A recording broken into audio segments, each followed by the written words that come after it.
श्री जी के दर्शन होंगे। तो घूंघट करके बहू लेके पहुंच गई किशोरी जी के पास। बहू ने जाके हाथ जोड़ करके प्रणाम किए। तो राधा रानी ने आशीर्वाद दियो कि अपने प्रियतम की हमेशा प्रिय रहो। हाँ, ठाकुर गदगद हो गए, वाह इतनो बढ़िया आशीर्वाद मिल गयो। फिर जाके बाद ठाकुर जी ने, अब आशीर्वाद कैसे लोगे, चरण स्पर्श करके तो लोगे। अब ठाकुर जी को ये अवसर मिला कि हम एक बार श्री जी के चरण स्पर्श कर लें। तो ठाकुर जी चरण स्पर्श करते।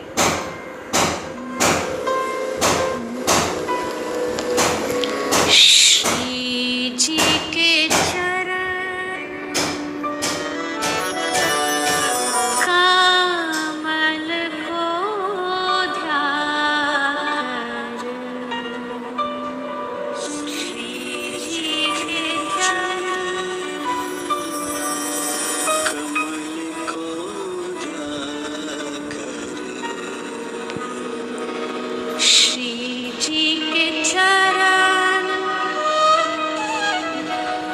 कमल को ध्यान,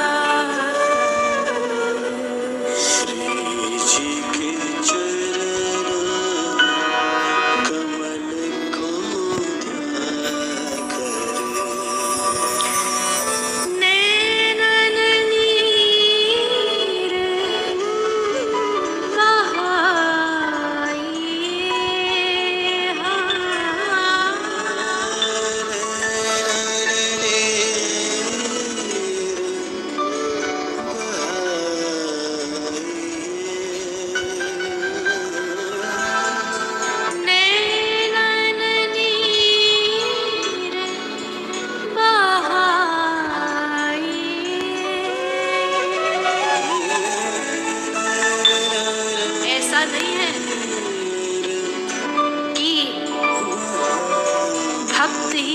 चरणों के लिए रोते। एक बड़ा प्यारा चित्र है और ऐसे कई सारे चित्र हैं। श्री ठाकुर जी श्री जी के चरणों को अपने हाथ में रखे और उनको अपने मुख से लगा के आंखों से झरझर अश्रु बह रहे हैं और राधा रानी के चरणों का अभिषेक ठाकुर अपने नेत्रों के अश्रुओं से कर। कौन गाएगा इनकी, किसी में है सामर्थ्य। ब्रह्मा विष्णु महेश में सामर्थ्य नहीं है कि वो इन श्री जी के चरणों का गुणगान कर सके। उन्हीं के चरण कमल को ध्याकर नैनन नीर बहाइए। ऐसे चरणारविंद श्री ठाकुर जी को स्पर्श करने को प्राप्त हुए, अश्रुधार बह चली।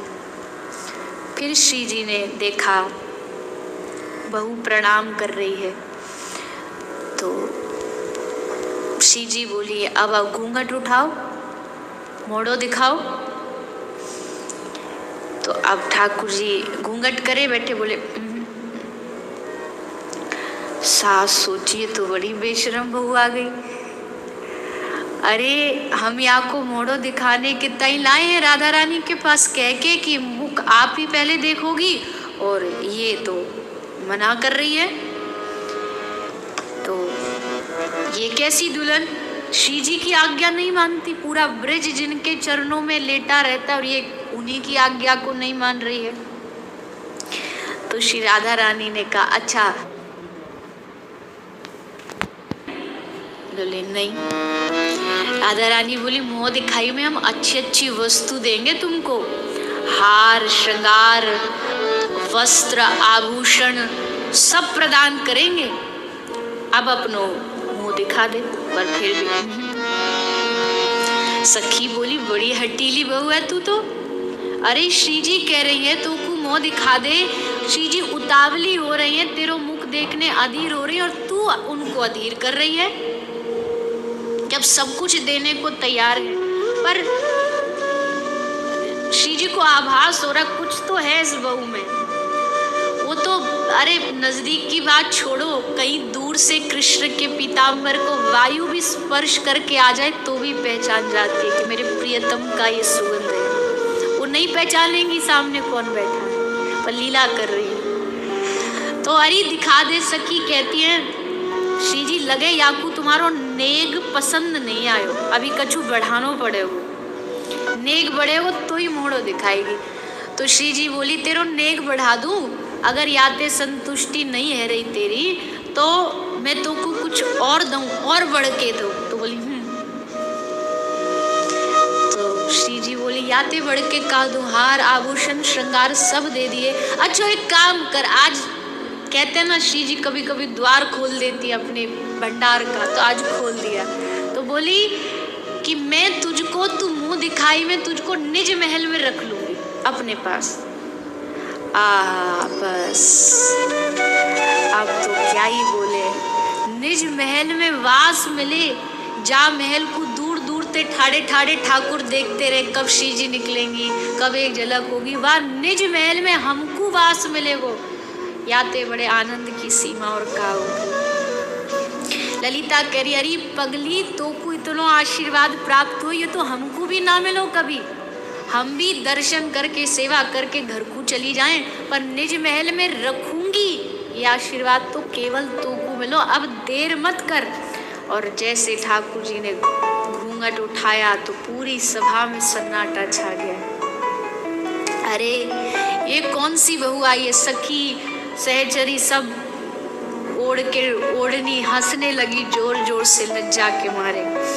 तो श्री जी कहती अरे लाल जी आप इतनी कष्ट काय को करके आए, अरे आपकी मुंह दिखाई तो मैं त्रिभुवन वार दूं, ये कौन सी बड़ी बात है।